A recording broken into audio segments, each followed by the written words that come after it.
छत्तीसगढ़ को आम गाँ रास्तार कोईला परिवहन संपूर्ण रूपे बंद कर 10 तारीख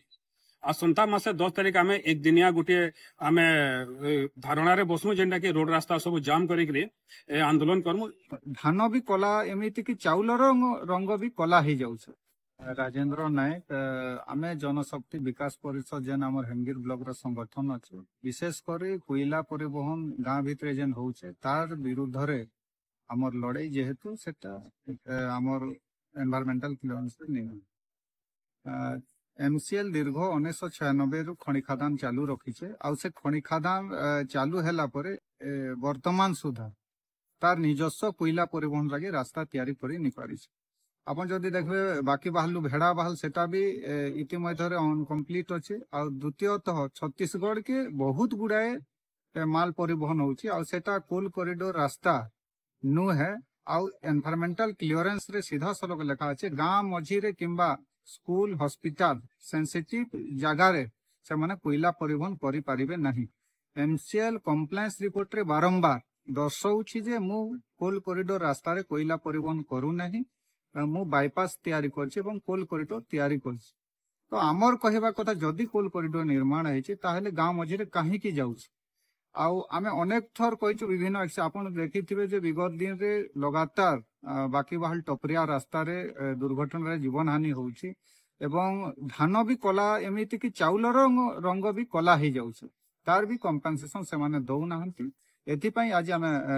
जिलापाल को भेटिबा पई आसीथिलु एवं भेटी आमे निश्चित भाव रे आशा करूछु जिलापाल ए दिगरे यत्नवान हेबे एवं आमर दाबी सब पूरण करिवे नहिले आगामी दिन पुणी थरे आंदोलन को ओल्हेबु एवं छत्तीसगढ़ को आम गाँ रास्तार कोईला परिवहन संपूर्ण रूपे बंद कर। मो ना ब्रजेंद्र प्रधान मुझे हेमगिर ब्लॉक ग्लेमुंडा ग्राम आज कलेक्टर पाके आम आसीचु आम गोटे अभियोग नहीं जेनटा कि बाकी बाहर टपरिया रास्ता प्रत्येक दिन हजार हजार संख्यार गाड़ी चलुचे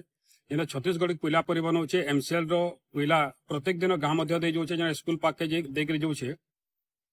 मास्को 25 टा 30 टा पाखापाखि आम से एक्सीडेंट होचे जेनटा कि प्रदूषण मात्रा बहुत बढ़ी चलছে एक्सीडेंट मात्रा बहुत बढ़ी चले से आमर संपूर्ण भाव में विरोध अच्छे जे बाकी बाहर टपरिया पीडब्ल्यूडी रास्ता के जनसाधारण का रास्ता के स्कूल पाख देकरी गाँ बस्ती देकरी से गाड़ी सब बंद करा जाओ और अन्यतर रास्ता से करा जाओ। आउ जेन यूनियन अच्छे आमर से बीजीएमएस रो जेन आमर गाइडलाइन से गाइडलाइन के भी नहीं मानवा जद द्वारा कि एक्सीडेंट से सब बढ़ी चली है प्रदूषण मात्रा बढ़ी चले छक जगह मान के नुएंटी लोग रोड रास्ता कड़ मान गाड़ी सब रखी दौन नुएंटी टाइम रे गाड़ी चलावा द्वारा आमर बहुत प्रकार माने